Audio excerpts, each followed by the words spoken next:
हे शंख, मुझे अप्सरा जैसी पत्नी दे दो। आवाज आई, एक पत्नी नहीं दो ले लो। ढपोर शंख की कथा।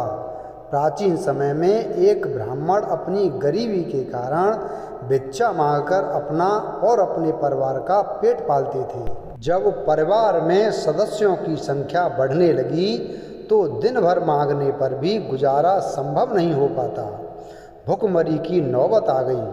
किसी ने उन्हें बताया कि आप समुद्र देवता की आराधना करो। यदि समुद्र देवता आपसे प्रसन्न हो गए तो आपकी गरीबी दूर हो जाएगी।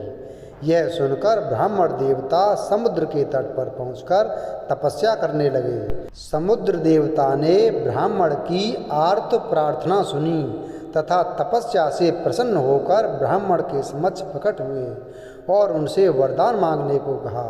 ब्राह्मण बोले, हे रत्नाकर, मुझ गरीब ब्राह्मण को अपने परिवार के भरण पोषण में कठिनाई उत्पन्न हो गई है। भीख मांगकर भी बच्चों का पेट भरने में असमर्थ हो गया हूँ।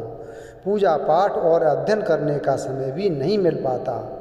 मेरी इस समस्या का कोई समाधान कर दें प्रभु। मेरी दूसरी कोई इच्छा नहीं है। समुद्र ने ब्राह्मण को एक शंख देकर बताया कि रोज स्नान आदि करने के बाद पूजा पाठ से निवृत्त होकर पवित्र मन से जो भी इस शंख से मांगोगे वह फौरन उपलब्ध हो जाएगा। इसे ले जाओ और अपनी आवश्यकता की वस्तुएं इससे प्राप्त कर लेना। ब्राह्मण देवता प्रसन्न होकर समुद्र को आभार प्रकट करते हुए घर की ओर चल पड़े। रास्ते में शाम हो गई और उन्हें एक वणिक के घर रुकना पड़ा। सायंकाल भोजन के लिए ब्राह्मण ने वह अद्भुत शंख बाहर निकाला, स्नान करके उसकी पूजा की और उससे भोजन प्रदान करने की प्रार्थना की। तत्काल ब्राह्मण के समक्ष स्वादिष्ट व्यंजनों का थाल आ गया। अपने मेजबान वणिक के परिवार के लिए भी भोजन की आपूर्ति ब्राह्मण ने उसी शंख के माध्यम से कर दी। यह चमत्कार वणिक ने पूछा तो ब्राह्मण ने पूरी कहानी उसे सुना दी और निश्चिंत होकर सो गया। यह सब देखकर लालची वणिक के मन में लोभ का संचार हो गया।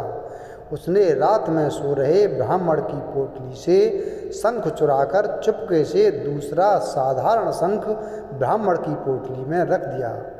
ब्राह्मण ने घर जाने की जल्दी में सुबह दिन निकलते ही अपनी यात्रा प्रारंभ कर दी और सूर्य निकलने से पहले ही अपने घर पहुंच गए। घर पहुंचकर उन्होंने देखा कि पत्नी और बच्चे भूख से तड़प रहे हैं। ब्राह्मण देवता ने कई दिनों की भूखी अपनी पत्नी और बच्चों को ढांढस बनाया और झट स्नान करके पूजा पर बैठ गए। शंख देवता का आवाहन करने पर जब कोई प्रतिक्रिया नहीं हुई तो उन्हें बड़ा दुख पहुंचा। उल्टे पांव वणिक के पास पहुंचकर अपनी विपदा सुनाई। चतुर वणिक ने उन्हें सुझाया कि यह गड़बड़ जरूर समुद्र देव ने की होगी। कदाचित वह शंख एक बार के प्रयोग हेतु ही बना हो। भोले ब्राह्मण देवता फिर से समुद्र के तट पर जा पहुँचे और फिर से तपस्या प्रारंभ कर दी। इस बार समुद्र देव ने अपने भक्त की आवाज़ फौरन सुन ली और प्रकट होकर बोले, हे ब्राह्मण, आप मुझे किसी मुसीबत में लग रहे हैं। मैं आपकी तपस्या से प्रसन्न हूँ। आपकी क्या समस्या है? कृपा करके मुझे बताइए। मैं आपकी समस्या का अवश्य समाधान करूँगा।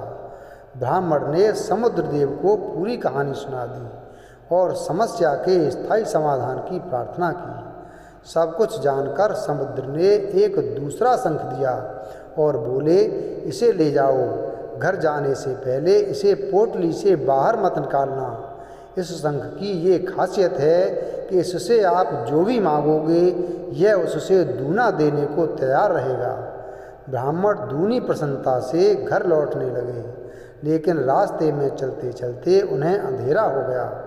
वह जिस रास्ते से जा रहे थे उसी रास्ते में उस वणिक का घर पड़ता था। अंधेरा होने के कारण वह ब्राह्मण उसी वणिक के घर रुक गए। लालची वणिक तो प्रतीक्षा में था ही। उसने ब्राह्मण का खूब आदर सत्कार किया और हाल पूछा। ब्राह्मण ने पूरी बात बताई और कहा कि अब की बार समुद्र देव ने ऐसा शंख दिया है कि इससे मैं जो कुछ भी मांगूंगा यह उससे दोगुना देगा। लेकिन अब की बार समुद्र देव ने यह पोटली रास्ते में खोलने से मना किया है, इसलिए मैं यह दूसरा शंख घर ही जाकर बाहर निकालूंगा। लोभी वणिक रात में जागता रहा। ब्राह्मण के सो जाने के बाद उसने पोटली से शंख निकाला और उसके स्थान पर पहले वाला शंख रख दिया। ब्राह्मण देवता सवेरे मुँह अंधेरे उठकर अपने घर के लिए प्रस्थान कर गए। वणिक ने अगले दिन जल्दी जल्दी स्नान करके नया शंख निकाला और पूजनोपरांत अपनी इच्छित वस्तुओं की लंबी फेहरिस्त पढ़नी शुरू कर दी। सबसे पहले वणिक ने उस शंख से कहा कि हे शंख, मुझे एक महल जैसा मकान दें। तो शंख से आवाज़ आई कि एक नहीं 2 मकान ले लो। वणिक प्रसन्न होकर फिर मांगने लगा कि अप्सरा जैसी पत्नी दें। फिर आवाज़ आई, एक नहीं 2 पत्नी ले लो। अब उसने कहा कि सर्वगुण संपन्न पुत्र दें। तो शंख ने कहा कि एक नहीं 2 ले लो। वणिक ने फिर कहा कि 7 घोड़ों वाला रथ दें। शंख ने कहा एक नहीं 2 ले लो। इसी प्रकार उस वणिक ने फिर एक बार कहा कि एक राजा का राजपाट दें। शंख ने भी फिर उसी प्रकार कहा कि एक नहीं 2 ले लो। इसी प्रकार सूची बढ़ती गई और दूने का वादा होता गया। अंततः वणिक बोला, अब मैं थक गया, मुझे कुछ और नहीं चाहिए, बस ये जो भी मांगा है इतना ही दे दो। अब प्रतीक्षा करते करते काफ़ी समय बीत गया, लेकिन कुछ भी प्रकट नहीं हुआ। कुछ और समय बीता तो सामान प्रकट होने की प्रतीक्षा अब व्याकुलता में बदलने लगी। परेशान होकर वणिक ने शंख से पूछा, आप कैसे देवता हैं जी? पहले वाले शंख ने तो जो भी मांगो तुरंत दे दिया था। शंख हंसकर बोला, अरे मूर्ख, देने वाला शंख तो वही था जिसे उसका असली अधिकारी ले गया। मैं तो बोलता भर हूँ। अहम ढपोर शंखनम वदामी च ददामी न। वीडियो अगर पसंद आया हो तो वीडियो को लाइक करें, चैनल को सब्सक्राइब करें और बेल आइकन प्रेस करें। धन्यवाद।